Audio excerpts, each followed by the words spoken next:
Assalamualaikum warahmatullahi wabarakatuh. Om Swastiastu, Sampurasun teman-teman. Hari ini Waldanter akan mengulas tentang safety factor atau faktor keamanan ya. Jadi seperti yang kita ketahui bahwa penggunaan tabung bocap untuk senapan-senapan PCP di Indonesia sangat masif sekali. Banyak penggemar dari senapan-senapan bocap yang dipasangkan di senapan-senapan lokal. Banyak brand bermunculan dari luar negeri seperti yang ada di depan kita. Ada dari Padak, kemudian ada dari Liaoning, kemudian ada dari DWM, kemudian ada brand dari Taiwan juga yang aku nggak tahu nih nama penyebutannya ini apa brandnya.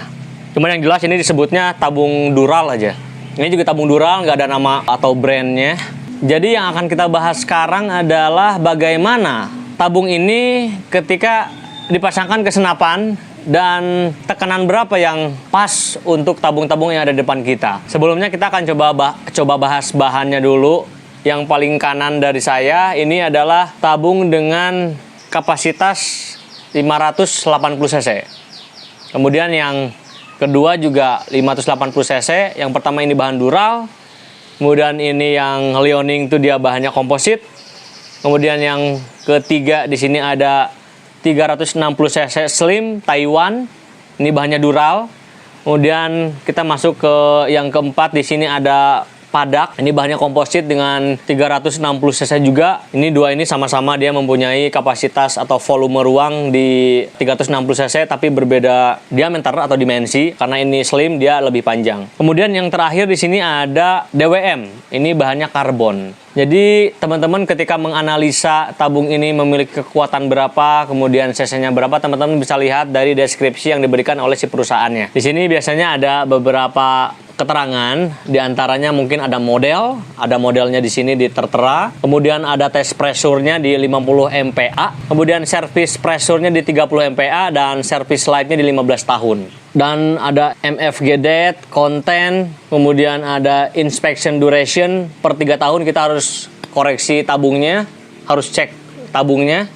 Jadi itu harus betul-betul kita taati ya, karena ini berdasarkan dengan pengetesan yang dilakukan oleh si pabrik atau perusahaan yang mengekspor si tabung ini. Seperti itu untuk beratnya ini 0,65 kg atau 650 gram. Seperti itu. Nah, jadi apa hubungannya dengan safety factor yang tadi kita sebutkan di awal, yaitu bagaimana teman-teman menyikapi ke 5 tabung yang ada di depan kita. Teman-teman, banyak yang salah asumsi tentang tabung bocap yang masuk ke Indonesia. Banyak teman-teman di rumah yang masih berpikir bahwa berbeda volume tabung, berbeda ukuran tabung, itu sama saja dengan berbeda tekanan.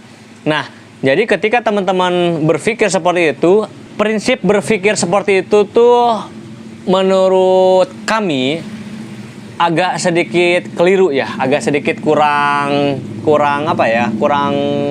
betul. Jadi kalau misalkan kita mengisi sebuah senapan, taruh aja di senapan bocap, ketika kita mengisi tabung yang satu, yang kedua, ketiga, keempat, kelima, itu tidak disarankan untuk mengisi berdasarkan tes pressure yang dilakukan oleh si perusahaan pada si tabungnya. Kenapa? Karena ketika berbicara masalah tekanan, jadi kita harus mengacu kepada chamber yang kita punya di rumah. Jadi yang harus menjadi pedoman ketika teman-teman ingin mengisi tabung pada senapan bocap teman-teman. Jadi tidak ada perbedaan antara sekarang kita pakai bahan Dural, kemudian kita pakai bahan komposit, ketika kita pakai bahan yang karbon, itu nggak ada perbedaan. Jangan berpikir, wah saya nih punya tabung Dural, saya berani isi sampai 4000, misalkan 4000 PSI. Nah, kemudian ada yang komposit nih, karena dia berpikir saya lebih unggul daripada Dural. Jadi si yang punya komposit itu berpikir, wah saya bisa lebih dari 4000 PSI atau 5000 PSI, karena dari tes pressure-nya juga bisa sampai di atas 500 bar atau 400 bar ya. Kemudian dari yang komposit, ini ada yang paling speknya paling tinggi, ada di bahan karbon. Nah, ini saya punya tabung dengan bahan karbon yang secara harga juga lebih mahal dan lebih berkualitas. Jadi saya bisa isi di 8000 PSI. Itu jadi mindset yang kurang tepat saya kira ya. Jadi kalau misalkan kita berbicara masalah tekanan, itu harus sesuaikan dengan kemampuan chamber yang teman-teman miliki di rumah. Jadi gimana cara untuk mengetahui chamber kita bisa diisi maksimalnya di berapa mungkin ya? Misalkan 3.000 atau 2.800, teman-teman cukup bertanya ke siapa pengrajinnya, si pengrajin chamber atau pengrajin senapan. Dan ketika teman-teman hanya memesan chamber saja dan tidak memesan tabung, teman-teman tanyakan, isi senapan ini nanti maksimalnya di berapa PSI, dan si pengrajin sudah memperhitungkan itu. Ketika mereka merancang dan membuat sebuah chamber, mereka sudah memperhitungkan apa yang mereka buat. Jadi wajib teman-teman tanya ke si pengrajin tersebut untuk mengetahui maksimal pressure yang nanti teman-teman isi di chamber yang nanti akan teman-teman pasang tabung. Meskipun tabung di depan kita dia memiliki test pressure misalkan 500 bar atau 7.250 PSI, tapi dalam kenyataan di lapangan teman-teman tidak boleh melakukan tindakan tersebut, karena bukan masalah kita berbicara bahan tabungnya yang kuat di 7.000 PSI lebih, tapi kita memperhatikan bahwa si kualitas chamber dan kualitas drat yang terpasang nanti ketika chamber dan tabung dipasangkan itu tidak sekuat yang tabung ini miliki tekanan. Jadi intinya di situ. Jadi ketika teman-teman ingin memiliki sebuah senapan yang bisa membuat teman-teman lebih lebih happy, kemudian teman-teman bisa lebih menikmati kegiatan hunting dan lain-lain, teman-teman harus mengikuti pedoman yang barusan kita sudah sampaikan. Karena sekarang Februari 2024 kita mendengar kabar ada beberapa chamber yang meledak. Kita lihat di Facebook, kita lihat di grup, kita lihat di beberapa media, ada chamber yang meledak karena ada beberapa yang tidak sesuai dengan anjuran yang diberikan oleh si pengrajin tersebut. Jadi ini kenapa saya sekarang membahas safety factor, karena ini keresahan Wild Hunter terhadap teman-teman di rumah, bahwasanya ketika teman-teman memiliki senapan tapi teman-teman tidak mengikuti pedoman maksimal pressure yang dianjurkan oleh pengrajin, itu teman-teman bunuh diri saya kira. Jadi kalau misalkan kita melihat rata-rata chamber di Indonesia, dia memiliki ketebalan chamber mulai dari 2,8 cm sampai 3,2 cm. Jadi teman-teman harus lebih melek lagi.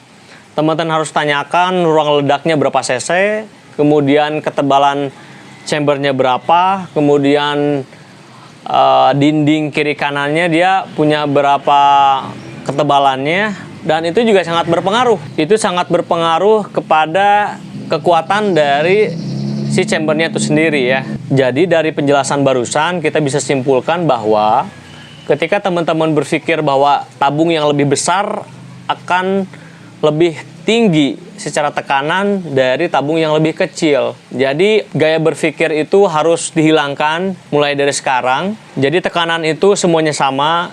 Di Indonesia senapan-senapan yang pada umumnya diisi dengan tekanan 2.500 sampai 2.800 PSI. Itu biasanya standar rancangan chamber yang dibuat di dalam negeri. Kemudian untuk penggunaan tabung, sebetulnya teman-teman nggak dilarang mau menggunakan tabung yang 580 cc, ada yang 500 cc, mau 360 cc atau yang 300 cc. Itu nggak jadi masalah teman-teman. Cuman dalam pengisian teman-teman harus betul-betul tertib sesuai dengan yang dianjurkan oleh para pengrajin si chambernya, seperti itu. Kenapa saya katakan tabung yang paling besar dan yang paling kecil itu tekanannya tetap sama? Teman-teman, bisa kita jelaskan, tekanan dengan volume itu berbeda. Tekanan itu adalah pressure yang dimiliki oleh setiap tabung ketika diisi. Biasanya standar 2.500 sampai 2.800. Tabung 2 ini memang secara bentuk beda. Ini lebih besar dan lebih kecil. Apakah tabung, misalkan ada tabung kita analogikan ini jempol tangan saya. Misalkan ini tabung yang paling kecil di dunia misalkan. Kita bandingkan dengan tabung yang paling kecil 300 cc itu perbedaannya sedikit. Tapi apakah ini bisa diisi 2.500? Dan jawabannya ya, bisa juga diisi 2.500. Dan ini juga diisi 2.500. Perbedaannya apa? Perbedaannya pada jumlah shot, jumlah tembak. Nah, misalkan kita isi 2.800, jumlah tembaknya berapa shot, berapa kali shot bisa menembakkan peluru secara efektif dari 2.800 ke 1.500. Nah, jadi orientasinya situ. Jadi kita berbicara masalah tabung itu adalah berbicara masalah volume. Jadi bukan bicara masalah pressure. Jadi kalau berbicara masalah pressure itu sangat disalahkan sekali. Mentang-mentang tabungnya besar, saya bisa 8.000 PSI, bisa 6.000 PSI. Oh, tidak bisa. Tidak bisa seperti itu. Kecuali memang teman-teman memiliki chamber yang memang betul-betul khusus, chamber yang dirancang bisa menahan tekanan tinggi. Dan rata-rata di Indonesia belum ada. Dan rata-rata pun yang menggunakan bocap itu rata-rata chambernya udah monolith. Sedangkan secara konstruksi, monolith itu sangat terbatas, hingga sangat riskan sekali ketika kita menggunakan bocap dengan pressure yang tinggi seperti itu. Jadi kalau misalkan teman-teman lihat di senapan-senapan Jawa, banyak senapan yang 4.500 PSI, kemudian ada 6.000 PSI sampai 7.000 PSI, itu rata-rata dia memiliki chamber yang terpisah dengan si mechanical bagian ruang ledak, karena mengingat pressure yang di atas 3.000 itu memiliki tekanan yang cukup luar biasa tinggi, jadi tidak bisa dipasangkan di chamber-chamber yang secara konstruksi satu kesatuan seperti monolith system seperti itu. Kemudian untuk drat-dratnya itu sendiri, teman-teman sesuaikan dengan drat yang diberikan oleh si pengrajin chambernya. Di drat yang umum di Indonesia biasanya ada M18 dan 5/8. Jadi teman-teman sesuaikan aja di rumah masing-masing, dan datanya mungkin teman-teman sudah miliki di informasi dari si pengrajin itu sendiri seperti itu.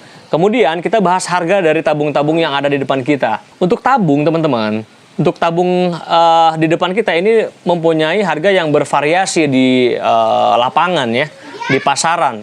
Yang paling kanan ini tabung Dural, ini made in Taiwan. Kemudian lisensinya Amerika, di sini ada marking DOT. Ini di pasaran harganya kurang lebih 300 sampai 400 ribu. Jadi teman-teman bisa cek ini di online. Kemudian yang kedua ada Liaoning. Ini di pasaran kurang lebih dijual macam-macam. Harganya mulai dari 1.200.000 sampai 1.300.000 untuk Liaoning. Kemudian di sini ada tabung Taiwan lagi, sama DOT juga. Ini dengan kapasitas 360 cc, harganya di 300 sampai 400 ribu. Teman-teman bisa cek juga via online karena sekarang udah sangat terbuka sekali harga-harga di Indonesia. Kemudian di sini ada padak dijual di harga pasarannya di 1,1 sampai 1,3 juta. Jadi teman-teman bisa cek juga. Jadi yang terakhir di sini ada tabung DWM bahannya karbon. Ini di pasaran 12 sampai 1.350 di pasaran. Jadi teman-teman tinggal pilih mana yang teman-teman suka. Kemudian ada juga tadi saya nggak sempat bawa tabung karbon dari Korea ya, Innokom. Itu yang 300 cc harganya kurang lebih di 1,7an ya. Untuk Innokom yang 480 cc-nya di harga 2 juta sampai 2,1 juta. Jadi dari penjelasan video ini saya menghimbau untuk teman-teman dan mengingatkan kembali pentingnya safety faktor untuk kelangsungan kegiatan berhobi kita. Jadi jangan sampai hobi ini malah merenggut nyawa kita sendiri. Jadi kejadian yang meledak itu sebetulnya kita juga nggak bisa menyalahkan siapapun. Itu murni keteledoran dari berbagai pihak. Yang pertama mungkin si perancang chambernya tidak begitu memperhatikan produk chambernya itu harus seperti apa, dengan membuat ruang ledak lebih besar tapi dinding pada chambernya tidak diperhatikan tingkat ketebalannya. Yang kedua, si penggunanya juga tidak melek dengan apa yang direkomendasikan dari si pengrajin chamber. Seharusnya kita lebih melek lagi tentang keamanan dari pressure yang harus kita gunakan pada senapan tersebut. Untuk masalah tabung sih sebetulnya saya kira tabung tidak ada pengaruh terlalu besar untuk kejadian tersebut. Hanya ini lebih ke pada human error. Jadi over capacity yang dimana safety-nya chamber itu diisi 2.500, Tapi di lapangan teman-teman banyak yang melanggar pressure tersebut sehingga terjadilah kerusakan pada konstruksi yang membuat si chamber meledak begitu saja. Jadi ketika teman-teman ingin merancang sebuah senapan atau mau merakit sebuah senapan dengan part-part terpisah, seperti teman-teman beli chambernya terpisah, beli tabungnya terpisah, laras terpisah, popor dan lain terpisah, teman-teman harus menggali dulu informasi dari si penjual part yang teman-teman cari. Jadi biar apa yang kita rakit itu bisa optimal dan sesuai dengan apa yang kita inginkan ya. Jadi teman-teman merakit senapan, kita kalau misalkan melihat banyak chamber-chamber CNC, tapi CNC-nya CNC betul-betul CNC ya, bukan yang ala-ala CNC gimana gitu ya. Jadi kalau misalkan kita lihat di Indonesia sekarang banyak pengrajin chamber CNC yang sangat terkenal. Ada dari Demit, GS88, kemudian ada dari Sniper Elite, kemudian ada dari produknya Haji Endi, Hammer X, kemudian ada dari GTX, GTX-X juga ada yang keduanya, kemudian ada dari Smarneo, dari Kang Abel, kemudian ada juga dari beberapa influencer. Seperti ada teman-teman dari kelas kompetisi seperti Bapak Deddy Kaswar dan lain-lain, banyak juga yang membuat chamber. Insya Allah Wild Hunter juga akan mengeluarkan chamber set yang dimana itu akan menjadi produk chamber set yang akan mewakili sekali Wild Hunter untuk menghiasi senapan CNC di Indonesia.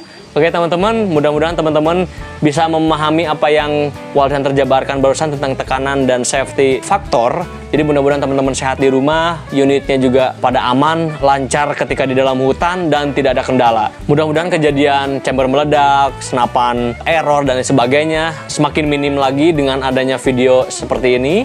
Jadi mudah-mudahan teman-teman juga udah melek lagi tentang tekanan dan tentang pressure yang digunakan pada senapan. Saya Cipto Hermanto undur diri, not wild, not hunter. Boom!